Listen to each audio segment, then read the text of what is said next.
So good evening, everyone. For those that I haven't had the pleasure of meeting, my name is John Edgar. I'm a member of the Executive Board of the Meredith Historical Society, and I would like to echo Karen's sentiments in welcoming everybody to tonight's program. If you have a cell phone, please see that it gets turned off. That would be appreciated. And as Karen mentioned, our program tonight is special for a couple reasons. Tonight we bring to a close the 8-part program series that was designed to celebrate, in part, Meredith's 250th anniversary of incorporation. So first question to the audience is, does anybody know what year we were incorporated in? Do the math real quick. 1768. Okay, so we've accomplished our mission. We've increased community awareness about the town's history. For our final program, we purposely chose to end with a unscripted, lighter note type of presentation. We are grateful to have with us tonight Fritz Wetherbee. Now, Fritz was born in Nashua, New Hampshire, is a 9th-generation Yankee. He's covered New Hampshire for more than 50 years. He's written for newspapers and magazines, authored 9 books, done radio commentary, made films and television shows about his home state. Few people arguably know more about the Granite State than Fritz does. And besides, Fritz is very good at what he does. Over his career, Fritz has received numerous honors and awards, including 5 New England Emmy Awards, 2 honorary doctorate degrees, and numerous other accolades, including being honored by the New Hampshire Fisher Cats baseball team with a bobblehead doll. And if anybody's wondering, no, you can't make that up.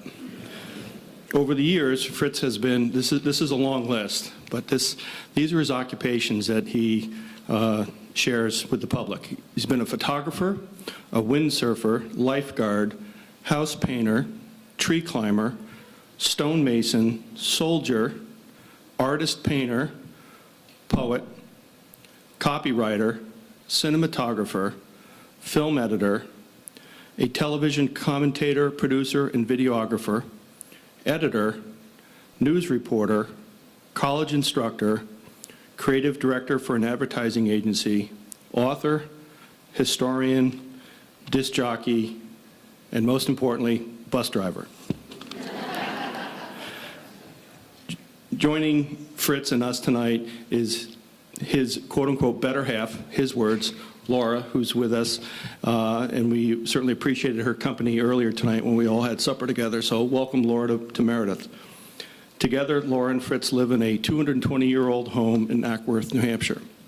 So needless to say, Fritz brings to us tonight a wide breadth of life experience, a truly unique sense of humor, and a passion for local history. So please join me in welcoming to Meredith, Fritz Wetherbee.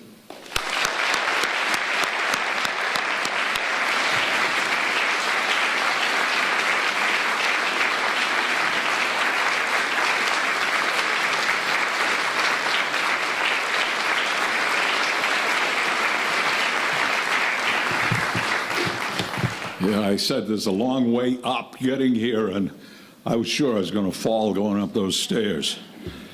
It's heck getting old. Thank you for coming out. This is amazing, because I was sure I would get nobody, because of course the election, everybody be home watching the returns, and I know you want to get home, so I'll talk fast if I can. If you have any questions, we'll hold on to them, and at the end of the thing, we'll start answering some questions from the audience, and at that time, if you want to go home, it'll be just fine. I was looking online yesterday, and the Historical Society here in town, and I ran across the video that was done of the time capsule being opened on the 4th of July that was put in the ground 50 years ago, which would be 1968. And I noticed all the things that were in there, and about halfway down, there's a commentary there by Neil Seavey of WLNH, and he was a very close friend of mine. Back in 1969, I went to work at Channel 11, as a photographer, as a videographer. They didn't have, well, it wasn't videography, it was actually cinematography, because they didn't have portable video cameras at that time, no, not professional ones anyhow. But for 8 years, I guess, I was what they call a shooter now. So I knew, before that I'd been a newspaper reporter and then and a photographer, but there was a program that was put on Channel 11 called Column 8, a regular magazine program, very much like Chronicle or Crossroads, which I did for years on 11. And they had 3 hosts that went out and just did stories, and Neil was one of them. And he looked like Walter Cronkite. He spoke wonderfully. He had all sorts of things that he did wonderfully. He was also as flawed a person as I have ever met in my life. He died young at 48 years old, and he'd been up, he'd been down, and if anybody wants to do their thesis on somebody, I would recommend Neil Seavey. If you did that, you'd have a bestseller. And Esther Peters. Does that ring any bells here? Yeah. Neil Seavey, Esther Peters, they were on WLNH at exactly the same time. Esther died about 4 years ago. She was almost 100 years old. She was down at the rest home in Laconia. I went to her, I think it was 95th birthday party or birthday celebration, and I showed up at the rest home and went in and was kind of shocked that nobody had showed up. It was very sad. Of course, I was a week late.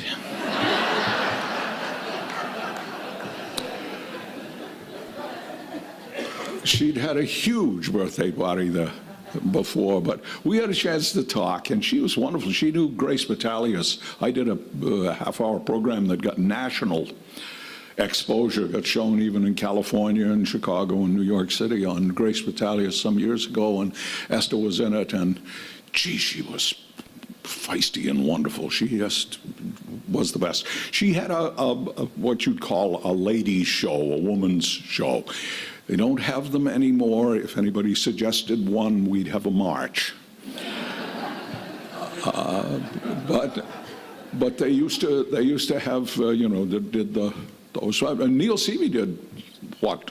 Richard Nixon. I remember he had a full hour on Richard Nixon that he did, and of course all of the stars that went to the Summer Theater there. But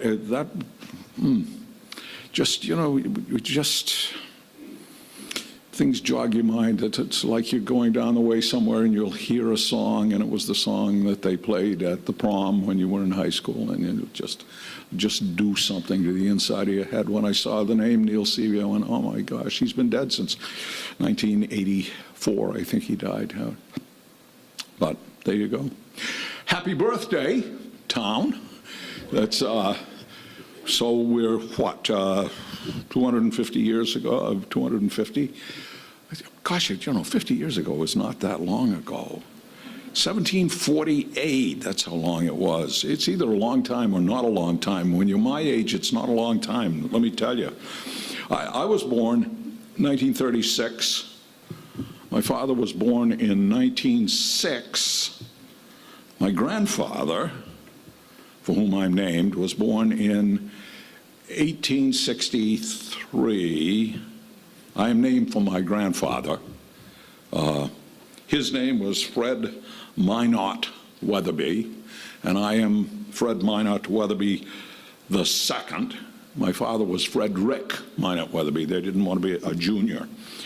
So I am named after my grandfather. As a small child, I was called Fritzy so that nobody would confuse me with my father or my grandfather. Of course, having the name Fritz was not a particularly good thing during the Second World War. Grandfather always called me Fred, his name, which was, grandfather died on Christmas Day, 1958. He got up in the middle of the night to go to the bathroom, fell down, and He was 97 years old, I guess. And his wife, Emma Louise, couldn't move him, and she got some covers off the bed and covered him up on the floor and slept with him on the floor there, and in the morning he was dead. I had to think, they'd been married 70 years. Just grandmother lived to be 107. I was a pallbearer at his funeral. I was in the Army at the time, 1958. I was 22 years old. I wore my uniform to the funeral. I'd known grandfather very well. I mowed his lawn. I did his chores for him. He was somebody I talked to. I say he was born in 1863. My grandfather was born when Abraham Lincoln was president. You're looking at me, my grandfather.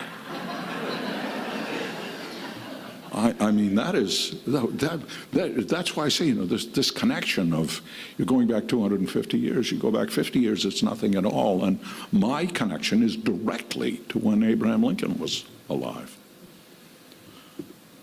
We all reach back like that. My field producer on Chronicle is 24 years old. He's a grown man. He was born in 1994.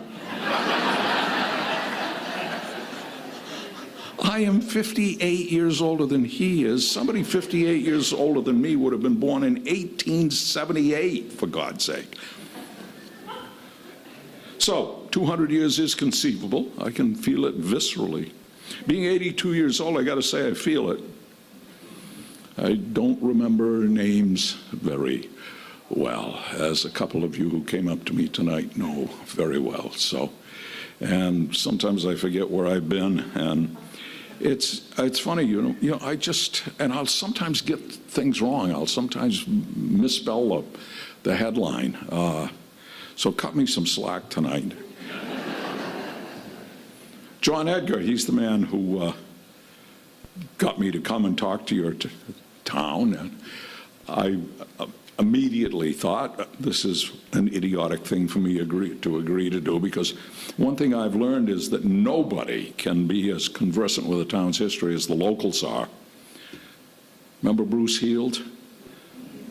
Down to earth as anybody you'd meet. He was a PhD, the most knowledgeable person ever when it came to Winnipesaukee. His books, they're a gift to prosperity. It's one of the reasons for me to come here tonight and tell you about your own place. Is that the height of arrogance? Bob Lawden's Weir's Times over the years, I mean, one copy of the Weir's Times has more information, historical information, than I have been able to garner my entire life. Talk about something that really is a gift to the town. Standing before this audience, I can see the age here. I feel like a chipmunk that's been parachuted into a dog kennel.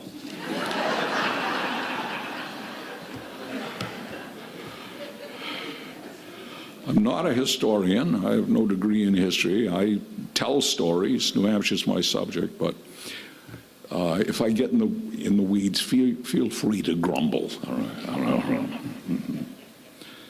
Some years ago, I hosted a program on New Hampshire Public Television. It was called New Hampshire Crossroads. I did it for 11 years. In that program, I did segments where I traveled up the roads in the state, called these segments Just Up the Road. 21 years ago, I did a feature on Lake Winnipesaukee on one of those segments that I did, regular weekly segment. It was just up the road. This one is just up the road by boat. I brought this to give to the Historical Society. If you want to take it out, well, go and see them. Yes, of course. Anyhow, I replayed the video the other day. Had not seen it in 21 years, literally, and it was pretty good. Thought I might get some ideas for this talk, and it turns out it was an hour-long broadcast. It featured three important people from here, from Meredith. Jim Morash. Jim is here tonight. Rusty McClear. Rusty was here tonight. He's bailed. And John Beaver. Jim Morash, now Captain Jim Morash of the MS Mount Washington. Jim showed me his family's place on Bear Island. 4 generations had been coming there at that time. More now? 5 generations now? 6? 12? Wow. St. John's Episcopal Chapel on the summit of the island, built around an old observation tower. Tower is the frame for the steeple, as romantic as anybody could, as any church. No electricity. They get a lot of weddings there. By the way, I attended Jim and Carol's wedding, not at St. John's, but at Camp Lawrence again. Romantic, very romantic, and an elegant reception. Guess where? Yeah, the Mount Washington. They're here tonight, as you know. Lovely to see you guys. Really lovely to see you guys. I don't know why there are so many nice people around here. It's probably the water. By the way, this summer, John Hopper published a definitive book on the place. It's entitled The History of Bear Island. He's a real historian, so that's the kind of a name you'd give a book if you were a real historian. None of these, the sun came up kind of books. He'd been coming to the island since 1945. He wrote a history on the St. John's Chapel, too, published earlier this year. I intend to purchase a copy of both those books. I don't have them, so you could buy one for me. No, I will purchase from the Innisfree bookstore before I leave tomorrow. Over the years, they've been very kind to me. Hey, the bookstores all around the lake have been very kind. Bayswater and Country Booksellers. Anyhow, television program I'm speaking of, this one, it was also the time I first met Rusty McClear. He took me all around the lake in his beautifully restored 1919 Laker, named for his mom. It's the Pearl. And he told me tonight that it's hanging up somewhere and he's about to have it redone, that it had gotten old. I was stunned on that boat. He sailed me between Stone Dam Island and Meredith Neck in that old-fashioned boat, in the calm of the water just there. We've all been there, everybody in this room anyhow, like going back to my grandfather's time. Can you think of anything romantic than your first visit to Sally's Gut?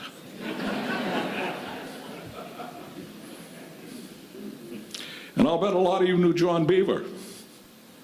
Beaver's Island, the magnificent retreat out there called the Belvedere. Later I got to call John Beaver a friend, and it gave me pride to say it. Generous and kind as anybody. Hurt when he died. Oh.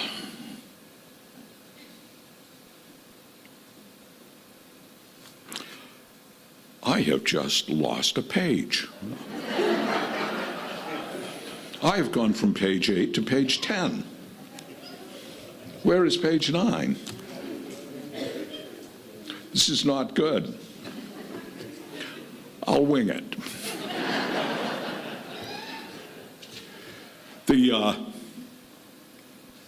Before there were people here in this town, for a full 125 years there were people.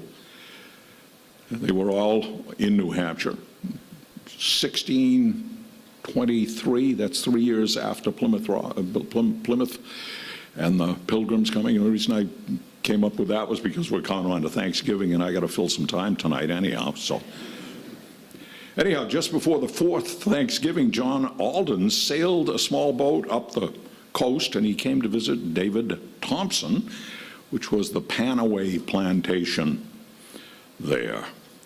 And the folks at Plymouth, of course, had come because of the religious intolerance in Europe. But they were intolerant themselves, and they weren't very able people down there. They prayed a lot, but they couldn't build much. And the fact is that the 3rd Thanksgiving that they had run out of food and they were starving. And they sent John Alden speak for yourself, John, in a small boat up the coast, and he came to visit David Thompson, and he came also to ask for food. Now, the folks at Panaway Plantation, they weren't religious. They were here to make money. They were fishermen mostly, boat builders, masons, carpenters. They built this big house, and at the bottom of it was made out of fieldstone, and the top of it was as tight and as beautiful a crafted wooden house as you ever saw. And boy, it held the heat wonderfully. And anybody that visited there, and by the way, they had, I think, 4 different ships that stopped in there, and the captains came and were there, and everybody was impressed with how tight and how beautiful it was there. Look. Short of it all was that David Thompson sent back a lot of salted codfish to Plymouth, and he saved the Pilgrims. A lot of people don't know that New Hampshire people saved the Pilgrims. Plantation at Panaway lasted only 10 years, the length of the contract that Thompson had signed with the moneymen in Plymouth, England. And he moved down to an island in Boston Harbor, and he died. But by this time, there were settlers in Dover and Portsmouth and all over the place. Right off, people started exploring. They come this way. The major trail from the seacoast to the interior is up the Piscataqua and up the Salmon Falls River to Somersworth, and then over through Rochester, up through New Durham, and into Alton. And that route, it's the route that Native Americans had traveled for thousands of years. The route that most streams come down, so they could do a lot of it in canoes. It's the flattest land. As a matter of fact, from the river, the Salmon Falls River, to the bay at Alton, it's 500 feet. That's it. As a matter of fact, there was a canal that was planned. You'll find it in Portsmouth, in the Athenaeum. A canal that was planned that was to be dug right up that flat area. And as a continuation, the canal was planned from Squam Lake west, up the Pemigewasset, the Baker River, and up to Warren, and then the only difficult part was that one was up over the hill there where you get to Piermont. And again, flat as a flounder. So the halfway stop on this canal, they were building canals at that time, of course, was right here, right out here in the bay. You got it. Of course, it's the same route that the railroads used later because it's where the grade is lowest. You know, some of my earliest remembrances are traveling through this town. My mother grew up in North Conway. In the summer, my family would drive to North Woodstock. We lived in Milford. Back then, it was Route 3. There was no Route 93. It was just Route 3. Interstate didn't exist. And Route 3, I can see there are some here who remember it. Route 3 was a canyon. There were billboards on both sides of that road, all the way up into the White Mountains, billboards and moccasin shops. They were a big part of my memory. I love the moccasin shops. Back then, I rode in the back seat of my father's 1939 Studebaker. Did you ever hear of a Studebaker? Yeah. We'd come down the hill and get the first look at the view, and somebody in the car would say, "Latchkey to the White Mountains." I never understood it. I guess it means that this is where you first see the hills, and that the town, if you look at it on the map, kind of sticks north like that, like a key, you know. But that's a guess. I don't know. This first view was as exciting as anything. Years later, in the fall and the winter of 1955 and 56, I lived here in Meredith. 5 months. I was a tree climber for Bartlett Tree Experts Company. I lived in a B&B up on St. James Street. The crew foreman was a guy named Stadell Sharon, and he and his wife Polly rented out rooms. Yep, people going, yes, yes. And they rented out rooms, and my rent was deducted from my pay as a climber. I think, Jesus, I was a tree climber. I was in pretty good shape. A little monkey is what I was. At that time, the place, the B&B, was called the Stadell House, and Stadell's nickname was, by the way, Stud. Oh, I wanted that nickname. He was a very nice man. There was a time all the magnificent elm trees were dying of Dutch elm disease, and Bartlett Tree Company was busy taking down dead trees all over the area. I took down, I helped take down probably 25, 30 trees just in Laconia alone. You know, fewer and fewer of us remember how New Hampshire towns looked before 1950. It's hard to find a photograph in the Historical Society that does not include elm trees. Back in the 1930s, the blight did the same thing to the chestnut trees. And of course, the ash trees are going now, so we see that as three. I don't remember the chestnut trees. I'm not quite old enough, but boy, I remember the elm trees. Wintertime in Meredith in the 1950s, very different than it is today. To begin with, few of the cottages and homes on the lake were winterized. People came here on Memorial Day. They left on Labor Day. Town got busy around Columbus Day with the leaf peepers, of course, but for the most part, the town closed up. I remember the big deal on Saturday night was the bean and hot dog dinner over at the Sandwich Inn. I went there a lot. I used to eat also at the diner here in town and the diner in Laconia. And I mean the one in Laconia, not the one up in Lakeport, which was wonderful. Anybody remember Spider at that diner? Yeah, you got it. Wonderful. Anyhow, I, like my dad, I owned a Studebaker. I owned a 1948 Champion convertible painted Chinese red.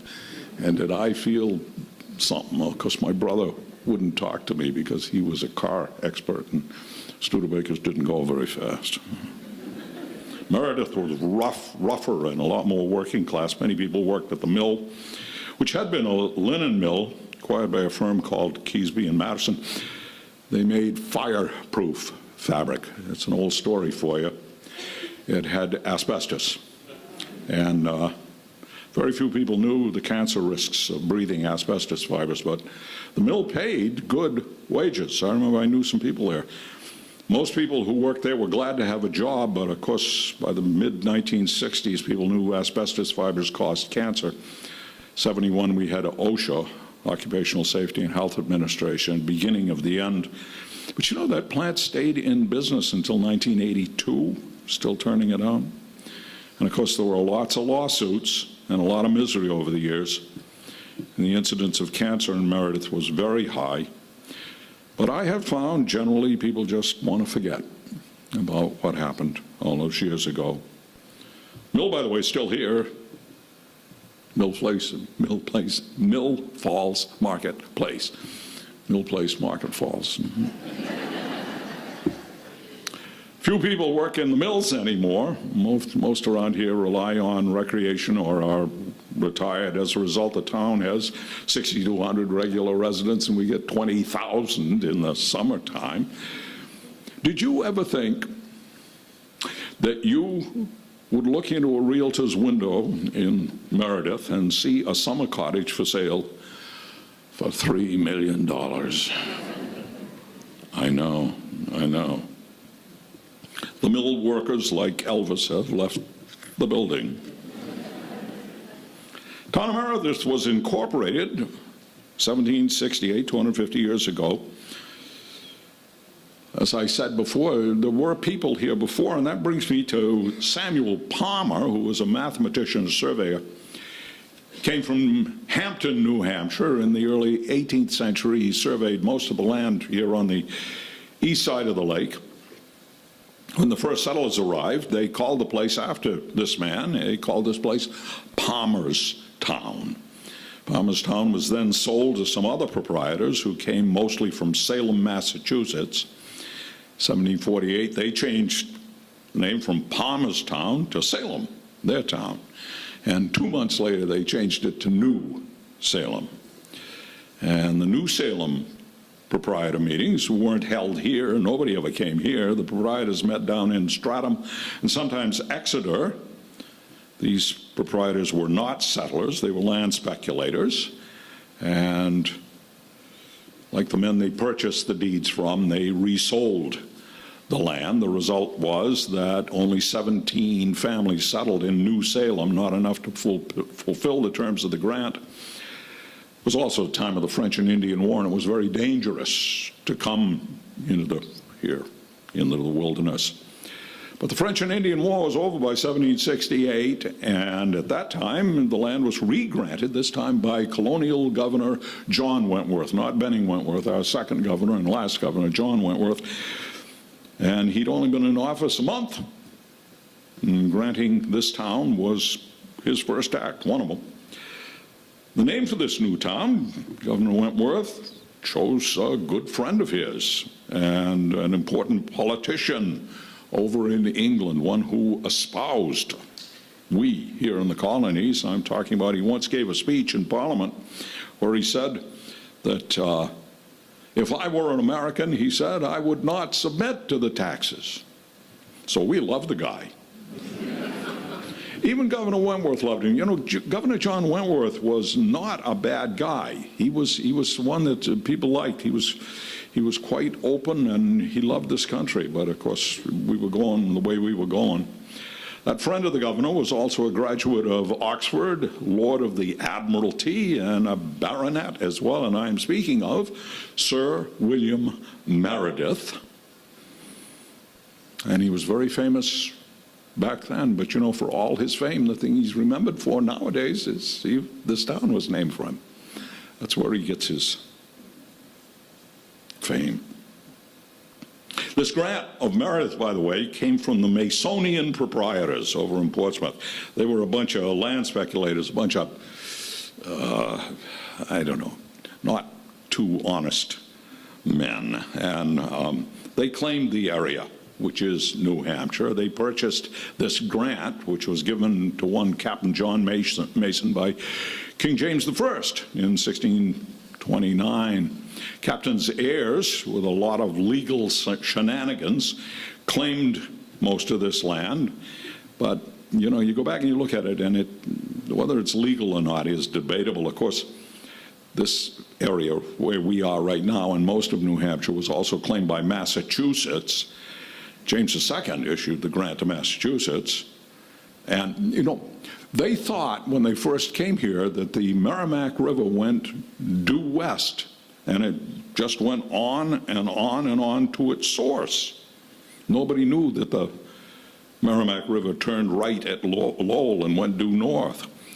So in this original grant, Massachusetts was given legal claim to the land south of the river and 15 miles north of the river, all the way to the Pacific Ocean. It actually reads that. So they think the Merrimack just goes out and keeps going and going, and that's the way it was. So they soon discovered the river turned north. So Governor John Endicott of Massachusetts sent his surveyors out to see where the source of the river was. These guys came up the river. The junction of the Winnipesaukee, they turned right, and they ended up at the end of Paugus Bay right there at the Weirs. And by the way, Paugus Bay wasn't there. That was just the river at that time. All of that's made by dams. At the Weirs, they carved into a rock the Massachusetts claim that this was the source of the Merrimack. It's there to this day. Everybody in this audience has seen that rock. Yep, I got every head went yes, yes, yes. So, there it was. Now, as I say, the grant gave Massachusetts the land north and south of the river, but the river now went north, so north and south didn't apply, but Massachusetts then claimed not north and south, but left and right of the river. Iffy at best, but the other guys were iffy at best too, so who knows? In the end, of course, they were both vying for the same land, the Masonian proprietors and the Massachusetts Bay. Quick as a bunny, Governor Endicott had a fort built at the Weirs to say, yes, we're here.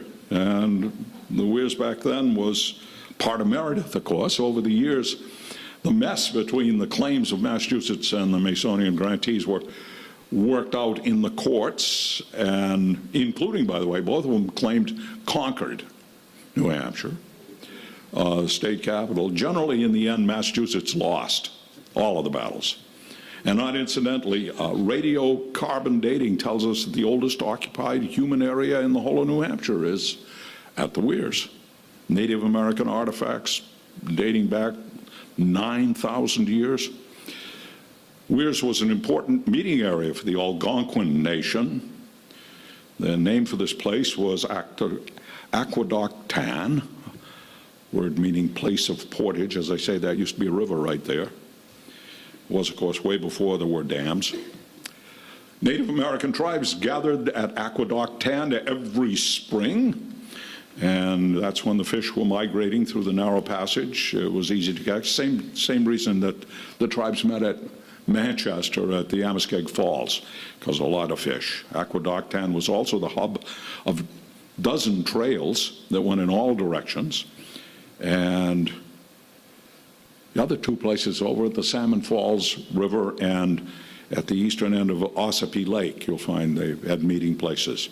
But this one down here, the Weirs, is the oldest provable place where Native Americans congregated. One of the things I was surprised to learn was that the area around the Weirs, when the Native Americans were here, there were no trees. They either burned or girded them, and they all died, and they were doing agriculture there, a lot of wonderful agriculture. It was an epicenter for culture for the Native Americans, and a lot of different Algonquin people met there, the Ossapees, the Pemigewasses, the Winnipesaukee, the Penacooks. They'd have 800 people there about every year. Interesting to know they spoke their own language, and it was a language that they didn't speak except there. It was a kind of pidgin Native American language made up of the Eastern and Western Abenaki languages. Here's a story I learned when I produced and wrote a video celebrating the 100th anniversary of the University of New Hampshire on the Durham campus. 1926, 3 sophomore men at the University of New Hampshire got word that a guy up here in Meredith had a wild cat for sale. The students were a kid named Coop Osgood, Eddie Simpson, and Gil Reed, and they got into Eddie's touring car and they drove up. The owner of the cat was a man by the name of Charles Nestor. He had a zoo out on Meredith Neck. The zoo was there until the 1938 hurricane, when it blew all the cages in. But in 1926, it was a significant attraction. A lot of people came by. And by the way, I owe this story to Gary Kaidesh, who now owns the property that the zoo once occupied. Anyhow, the guys found Mr. Nestor, and they reached an agreement, and they started back to UNH with the cat. And they put the cat in this wooden box, and they nailed on wooden slats on the front like a cage, and the cat was not happy. Halfway home, the cat began battering, and sure enough, popped a couple of slats off. Well, Eddie pulled the car to a stop. Gil threw a blanket over the cage. Coop pushed the cat back inside the box, and Eddie then found a wrench. He nailed the slats back on the box, and they left the blanket over the cage because the cat seemed calm with it there, but nobody would ride in the back seat after that.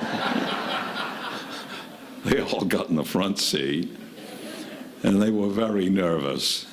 And about a mile outside of Durham, Coop thought he'd have some fun with Eddie, who was driving, of course, and Coop was third over in his hands like this. He reached his hand behind Eddie, and making his best cat hissing sound, he poked him in the back, and then he went, shh. Eddie slammed on the brakes and got out of the car and ran into a cornfield. It was a month before he would speak to Coop. But you know, they had the wildcat, and the University of New Hampshire had a mascot. Yeah.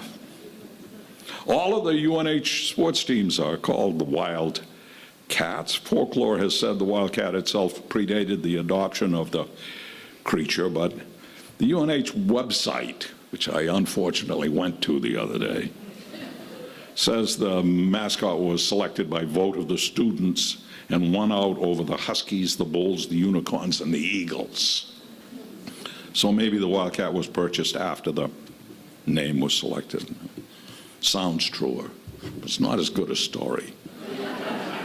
It's the last time I tell it like that. A lot of people in this state are unaware that Meredith has its second lake, Lake Wacawan, empties into Winnipesaukee, is in fact 36 feet higher than Winnipesaukee. And the less than 500 yards separate the two lakes. You can walk between them in 5 minutes. Wacawan's a small lake compared to Winnipesaukee, but if it was anywhere else in the state, it would be considered a good-sized lake. It's 2.5 miles long, has 900 acres. The northern part of Wacawan is in the towns of Center Harbor and New Hampton. Back before the highways, folks taking the railroad up to the White Mountains, the railroad skirted the west side of Wacawan. And so back then, when somebody thought of Meredith, coming through Meredith, nobody thought of Winnipesaukee, they thought of Wacawan. And it's the reason the town is where it is. It's a huge reservoir with a difference in height, 36 feet. Only a matter of time before somebody tapped it, and that person was a 27-year-old guy named John Bond Swayze. Not John Cameron Swayze. See, some people even remember John Cameron Swayze here. He used to do the Camel News Hour on television in 1948. But this is not him. This is John Bond Swayze. There had been a sawmill at the outlet of Wacawan in 1795, and he turned the outlet brook there into a canal, and with the construction of a dam, they added more, and there was a full 40 feet of fall realized. You can't see the canal in the center of town. Of course, it goes under Main Street, but it reappears where the Mill Falls Marketplace is. You can see it from the highway down there looking up. It's beautiful. A lot of mills went up along the canal: cotton mill, carding mill, hosiery mill, and of course the asbestos mill. In the mid-1980s, Rusty and Ed Gardner turned the mill, John Bond Swayze's mill, into the marketplace, and that was the final piece that completed the gentrification of our town. John Bond Swayze is remembered nowadays by the park at the outflow of the second lake, is Swayze Park. By the way, back in the 19th century, there were two great intellectuals celebrated here in the town of Meredith. Both were polymaths, interested in everything. One with the local men became a noted editor and teacher, and the other was a businessman and banker. They were Dudley Levitt and Seneca Ladd. Everybody in the Historical Society knows who they are. The rest of you don't. These local men, Dudley Levitt was born in Exeter, 1772. Seneca Ladd was born in Loudon, 1819. Both men, for a number of years, lived here in Meredith. Although Dudley Levitt's more associated with Center Harbor, he did live over the line here. He died when Seneca Ladd was 32, so their lives did overlap. Seneca Ladd, however, did not study under Dudley Levitt. He was never a student of the old scholar. But they must have known each other because they were both exceptional men, and Meredith, of course, is a very small town.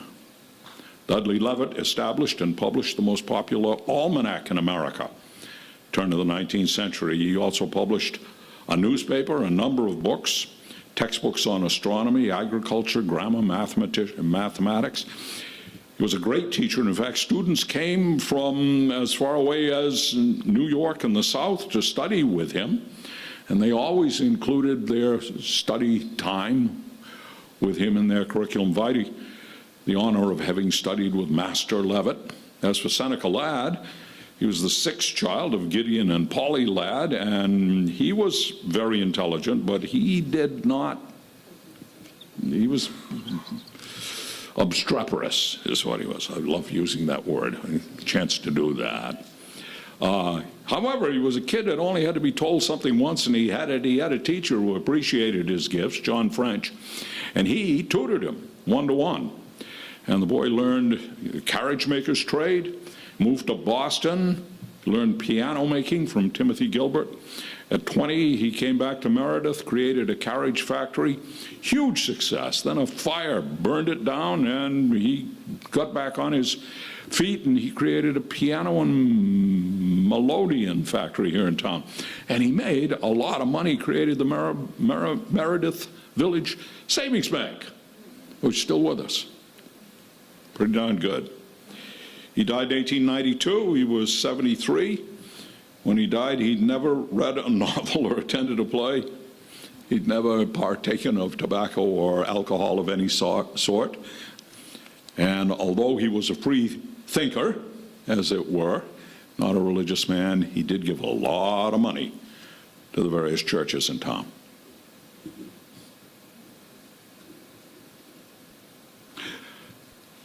How am I, right? Oh my gosh, I'm going much faster than that, much slower.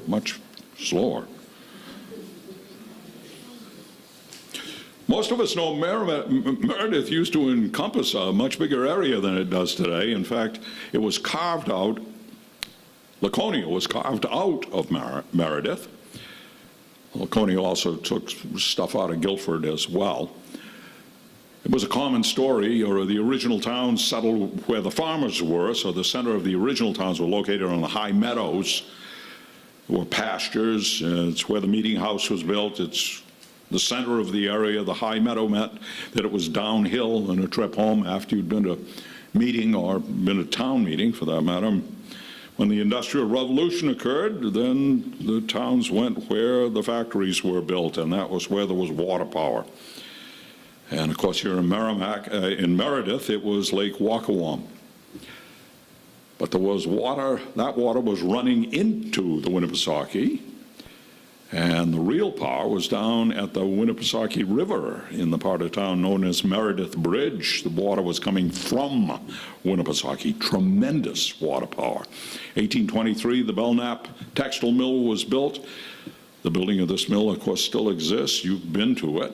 It's a museum, and it is the oldest unaltered brick textile mill in the entire United States of America. Real history there. Not a grist mill, not a sawmill, but a factory, the first factory, a factory where factory workers went every day. Whole different culture. And pretty soon the entire area was using that power. Area all along the river became one swath of mills and factories, companies from 1848 to the 1930s. One company from 1848 to the 1930s built trolley cars, subway cars, regular train cars. 1682, Captain John Mason's organization in England that had got all this land from the king, they called themselves the Laconia Company, and so when the car company went in here, it seemed fitting that the owners would give the name of their company, the name Laconia. And pretty soon, of course, the tail was wagging the dog, and folks at the bridge had little in common with the folks up here on the hill. And soon there was grumbling, and it came to a head in 1855 when Meredith built its new town house, right in the middle of town, by the way. You can see it. Not near where the industry was, though. And that was a bone of contention. At the town meeting that March, 800 citizens turned out to vote, but the building had not been finished, and as the meeting was underway, a portion of the main hall floor gave way and precipitated 300 of the 800 people that were in that room. Now, what have we got here? We've got probably 100 and something people here. Think of that, 300 people, more people than you can see around us here, were precipitated right down into the basement.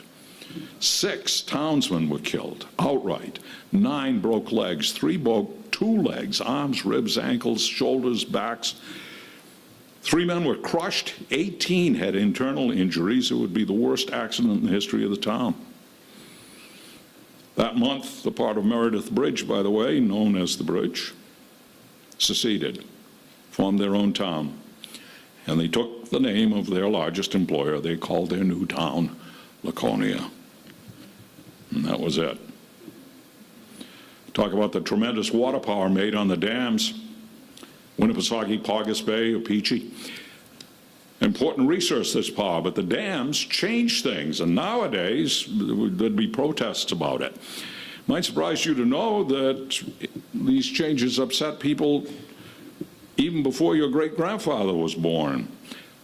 This is a story of a guy who stood up against the big money people and their arrogance. His name was James Worcester. His story happened in the 20 years between the 1840s and the start of the Civil War, 1861. His cause was water.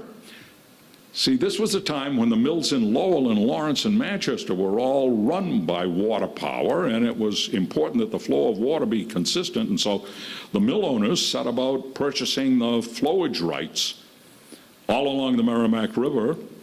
Result was that one day people woke up to find the mill owners had built dams all the way from Lake Winnipesaukee to Lawrence, Massachusetts, so they could hold back the water, and in the spring let it out in the summer when there was a drought. And suddenly the Lake Winnipesaukee level was 4 feet above what it had been. Farmers lost their fields, homes were flooded, loggers couldn't float their logs down because the water no longer was deep enough at the other side of the dams. And how did you get the logs around the dams anyhow?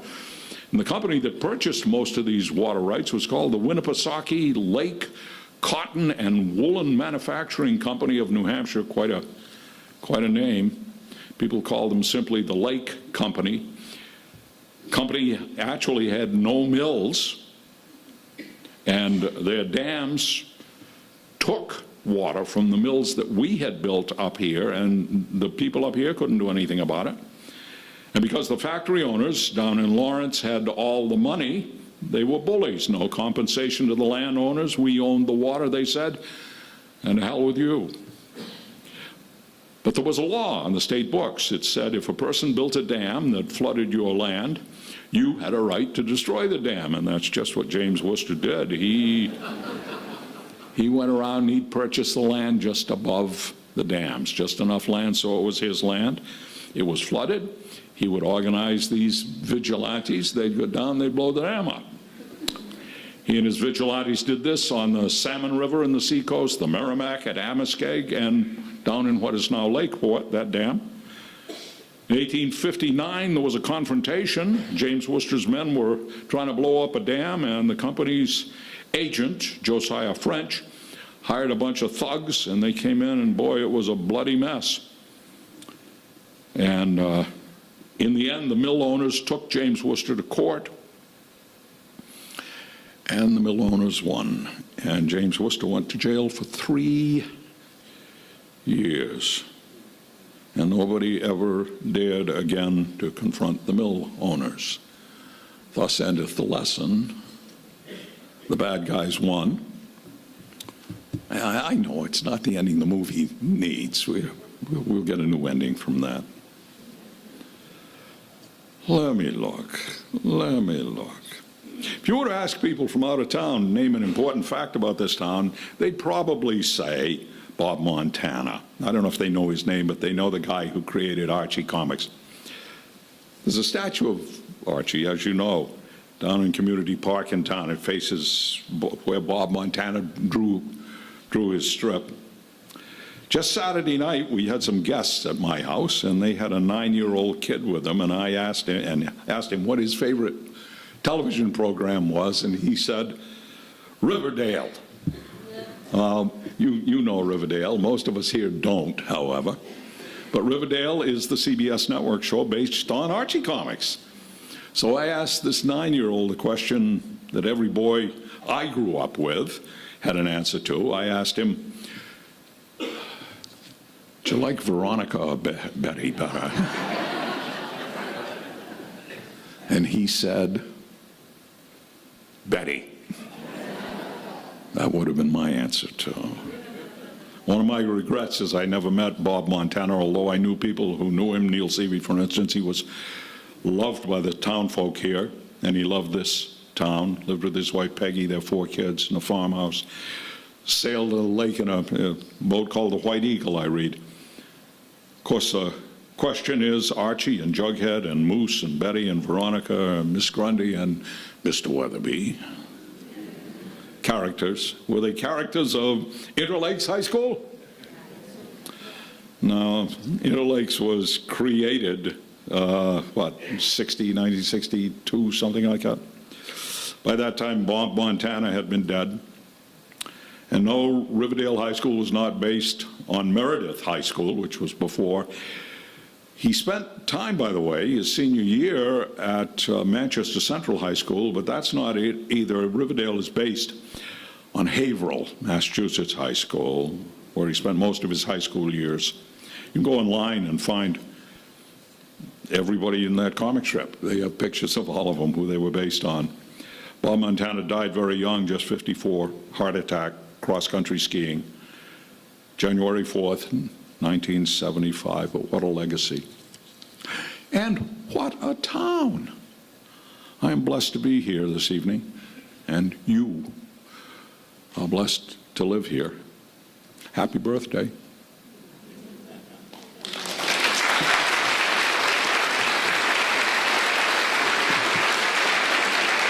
How's that?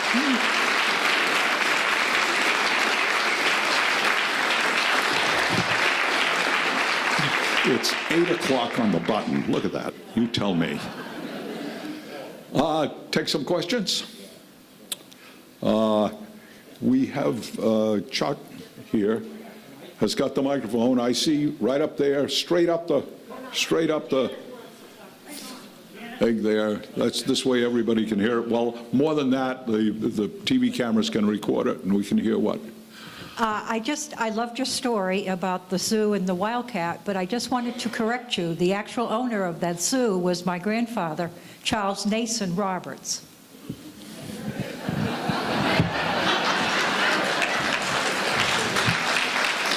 Otherwise known as Charlie Roberts.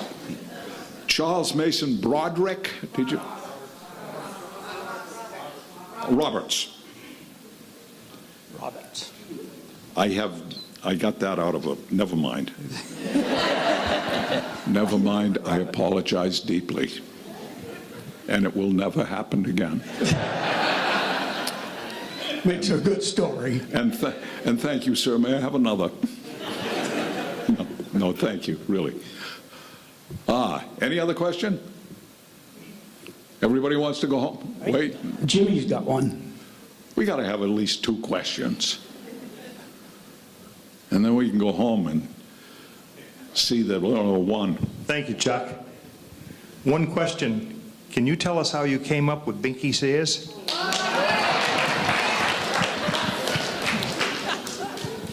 Binky. Binky Sears is when I used to tell jokes, Yankee jokes. You know, a Yankee joke is a joke about Yankees. Two Yankees are painting a house, and one he's painting the house white, and one's looking at him, and he says, the back of the house is looking good, and the other says, I got to go into town now. He says, I want you to paint the rest of the back of the house here, the way you're doing it well, and then go around front and paint the porch. And I'll be back in a couple hours. So he came back in a couple hours, and he says, oh, the house looks wonderful. The back is just wonderful. He said, did you go around and paint the porch? And he said, yes, I did. He said, only it's not a porch. He says, it's not. No, he says, it's a BMW.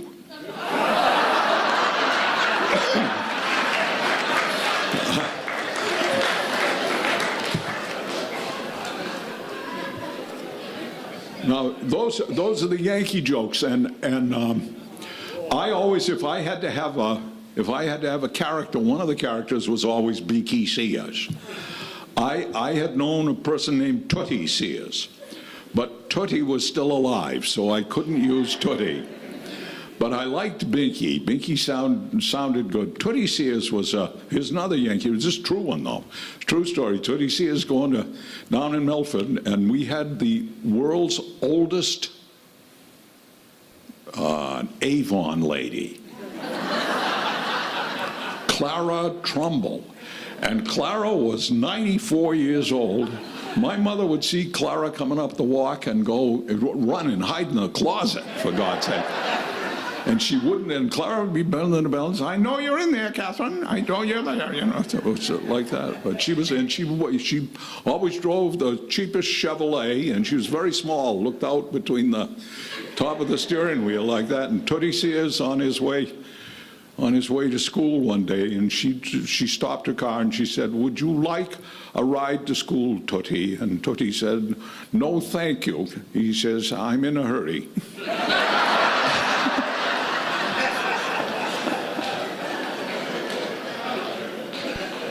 So anyhow, he was a joke. So I did Yankee jokes, and I used Binky C as a thing. And then I did this job for, oh God, how many years now? Well, it's close to 20 years now. It's probably 18 years I've been doing this job. I've written 4,000 stories. I've published 1,000 stories. They're in print. And so I wake up on, Laura can tell you, I wake up on Monday and come down to the kitchen and throw myself on the floor in the fetal position and say, alas, alack, there are no stories left to tell. And so one day somebody said, why don't you tell a joke? So I told a joke or two, and then I thought, well, why don't I just do one, and I only have to write 4 stories for the 5-story week, and I can, you know, do something fictional, and that'll be a lot easier. And it was a lot easier for a year. It turns out that it gets more difficult, and it's more difficult to do fiction than it is fact. But that's where it came from, was Binky Sears, you know, Binky and Luther and Webster, and Charlie Cosgrove were out on the pond the other day, trouting, horn pouting, and Charlie fell overboard. And Binky says, oh my God, he's fallen overboard. You go in, Webster, and get him. And Webster says, I can't swim. He said, you're going to have to go. We said, well, I don't, okay. So Binky dove in and came up, and sure enough, you had him. They pulled him into the thing, and he says, oh, geez, Charlie looks horrible. He looks really terrible. I don't think he's going to survive, he says. He says, oh, my gosh, he says, I don't know. He says, you give him mouth-to-mouth resuscitation. I'm not going to kiss that man. He said, well, you gotta save him. He gets down there and he starts running and go, oh, this is the worst thing ever happened, he said. This is the worst halitosis I have ever, this is horrible. This man hadn't brushed his teeth he said, you know, I don't recall Charlie was wearing a snowmobile suit.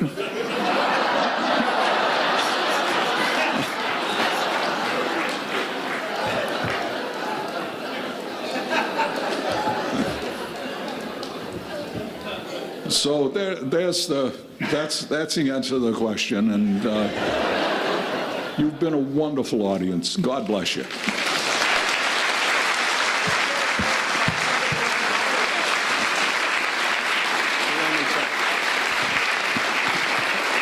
Before we take off tonight, I just want to thank everybody for coming tonight, and make sure you have a safe trip home. On behalf of the Historical Society, we'd like to give you a copy of Meredith's 250th. It's a book that commemorates our 250 years. So Wonderful. Please enjoy. Thank you, everybody. And that goes in the collection.